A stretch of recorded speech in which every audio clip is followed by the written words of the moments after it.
یکی از باحال‌ترین کافه‌های رشت که کلا تیک‌اوی سوشی زده، سوشی ماهی تن. بعد خب خیلی قیمتش مناسبه واسه کسایی که حالا اولین بار سوشی رو امتحان کنن. به نظرم خیلی گزینه مناسبیه. این پکیجینگشه، حالا میخوام امتحانش کنم. فکر کنم کلا 2 روزم هستش سوشی رو به منوشون اضافه کردن. حالا دلیل ارزون بودنش هم که مثلا به جای آووکادو و اینا تو منوش نوشته بود که از خیار استفاده کردن، و خب به جای سالمون و کرپ و اینا دارن از ماهی تن استفاده میکنن. در کل که حالا ببینی با ذائقه‌ای هم چیزی جوره یا نه، به نظر من گزینه مناسبیه. انقدر هزینه بالا نمیدی. این رول سوشی هست، چاپستیک هم گذاشتم واسمون.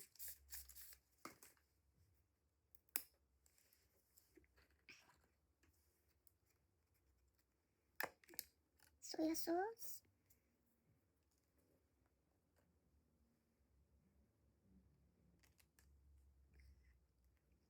جالبه بیشتر مزه تن ماهیش غالبه، یعنی خیلی آنچنان مزه مثلا عجیب غریبی نیستش.